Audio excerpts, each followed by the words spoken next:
What's going on, everybody? Welcome back to another video. I'm really hoping this one is going to help some of you guys out, especially if you've switched to Sony from another camera brand, or you've been Sony for a little while but haven't managed to go through all the settings and find out the little quirks that these cameras have. And there's definitely a few. Some of these settings are really going to affect the way you shoot, and they're definitely going to help you in post-processing.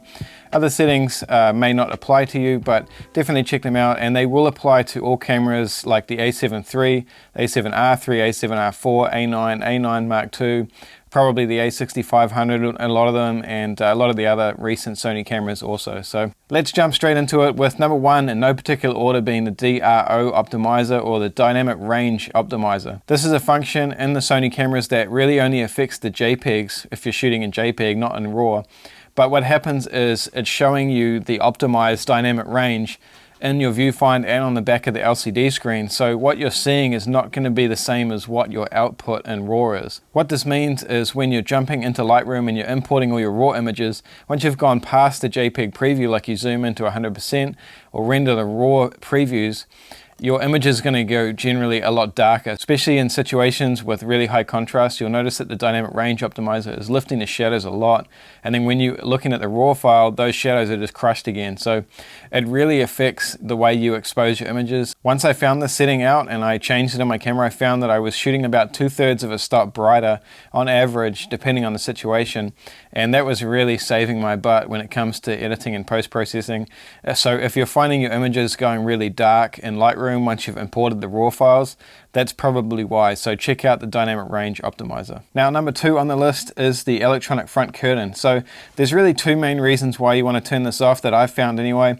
The first one we'll go over quickly. I noticed, and I think it was Manny Ortiz's video, he was talking about the depth of field and the bokeh being a little bit different with the electronic front curtain being off. It seemed like you were getting a little bit shallower of a depth of field with it off.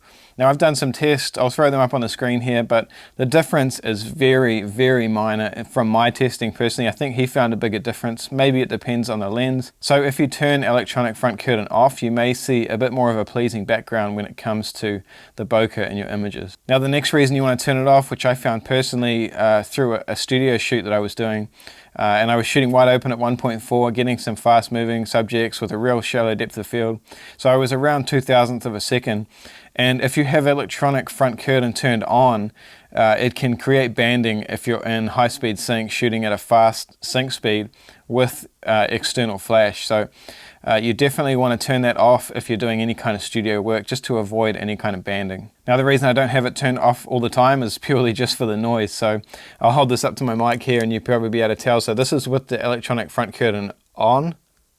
And then if we go ahead and turn it off, so it almost sounds like it takes twice the amount of photos because that mechanical front curtain is coming down and then the mechanical second curtain is coming down as well. So it's just a little bit noisier, and I'm not a fan. But that's totally up to you. If you just want to roll with that and the noise doesn't bother you, then you're probably better off just turning electronic front curtain off anyway. Now, the next one is definitely going to apply if you're shooting aperture priority a lot of the time and auto ISO. A lot of cameras in the past, like a lot of Canon cameras, a lot of the older Sony cameras, you couldn't set your minimum shutter speed. With these cameras, and I'm pretty sure most cameras can do it nowadays, but with the Sonys, you can go in and set your minimum shutter speed. So what that means is I have, for example, my one set to 1/250th of a second if I'm using auto ISO and aperture priority. So what that means is my shutter speed's not going to drop below 2/50th of a second until my ISO gets to 12,800 or whatever I've set the maximum ISO at, and then it will start dropping after that. So you really don't need to worry about getting blurry handheld images if you're in a hurry and moving around and the light's changing, unless you're in a really, really dark situation and like 1.4 and 12,800 ISO is not really doing it, then your shutter speed's going to start dropping. So again, keep an eye on it in low light, but definitely if you're shooting aperture priority, I recommend going in and setting your shutter speed to 1/250th of a second. If you're more comfortable and not doing a lot of fast moving stuff, then 1/25th of a second is fine. But for me, I keep it on 2/50th, and that seems about fine for any kind of wedding, portrait-y kind of stuff. If you're doing fast-moving stuff, like maybe kids doing family portraits or something like that, running around, you probably want to set it to like 500th, but you'll get the idea after a while, and just set it to whatever you're comfortable at. Now, the next one on the list is the viewfinder setting. So you can go into the back of your menu and set the viewfinder frame rate. So you can set it to a higher frame rate or just a standard frame rate.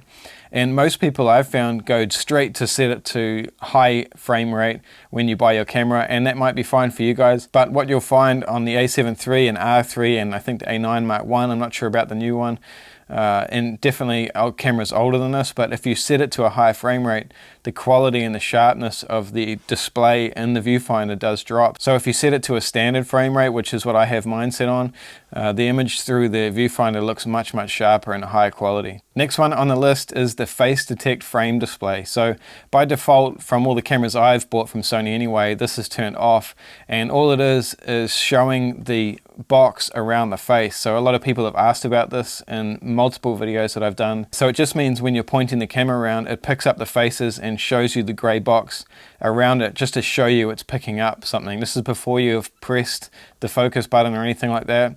So it's really just showing you what faces are being picked up, and it's a really good setting to turn on, and it should be on by default. So frame detect face display, go into the menu and turn that on. Next one on the list is still to do with focus. So this one is phase detect frame display. So all this does is put the little side box up around through your viewfinder and on the rear screen, which shows your phase detect area points, which is really handy, especially for the A7R3.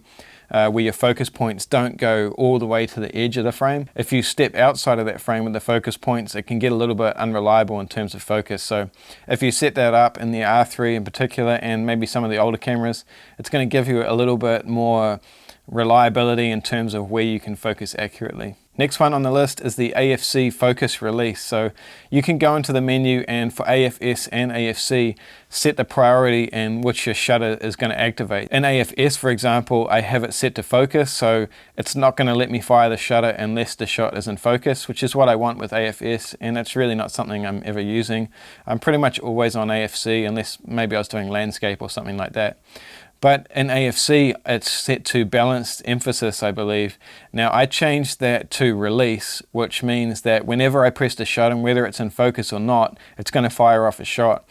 The reason I changed it is because I found that when it was in balanced emphasis, there would be a bit of a delay, and I would miss shots by about half a second sometimes, depending on, you know, if the camera thought it was in focus. Now that I have it set to release, it's going to fire off whenever I say to fire off. And because the iFocus tracking and the AFC in these cameras is so good, I'm not finding any missed shots anyway. So you'll find a much better response time if you turn the AFC to release instead of balanced emphasis. Now the next one is all to do with white balance. So I found this one a little bit amusing, but in the Sony cameras, you can actually jump into the back of the menu under the white balance, the main setting, and set the priority setting for white balance. You have 3 different options, so you can set it to ambient, standard, or white. Now one would assume that white would be the best option for white balance, but maybe it's going to vary depending on where you are. I generally have mine set to white and I get pretty accurate results. I do find the Sony cameras in really kind of odd sunset scenarios. Sometimes the camera goes too cool, and then I'll just set it manually with the Kelvin. But yeah, just keep an eye on that and maybe try it out, test it for yourself and see what differences you get. Now the second to last one on the list is airplane mode. I know it's a funny thing to have in the back of a camera, but if you go into the back in the settings and set airplane mode to on, it's just going to deactivate all the Wi-Fi and everything like that, so it's not going to be scanning for a connection, and you're going to save quite a bit of battery life by having your cameras in the airplane mode. If you want to transfer an image to your phone or something like that, then I'll just go in and quickly turn it off. But it's definitely a thing you're going to want to turn off if you need to save more battery. And the last one on the list doesn't really affect performance at all, but I have my auto power off setting set to high. Now what that means is this is just talking about the warning that comes up when your camera gets really hot. So even on standard, I've never had the setting come up, but in my A7R2s, I did have the warning come up in a few weddings in summer. You know, I was over on Waiheke Island and it was getting really hot. So I had the warning come up. It doesn't mean the camera shuts down, but I just set the warning to high, and that just means the warning itself isn't going to come up until the camera's actually really hot, and it still won't shut down. It's just kind of delaying that warning a little bit. So not a major setting, but it's something that you want to change, and you know, we had to have 10 on the list to make it even. So thanks for watching, guys. I hope some of these settings helped you. Drop a comment below if there's something else that you have that may help anybody else. Subscribe to my channel. I appreciate you following along, and I'll see you in the next video.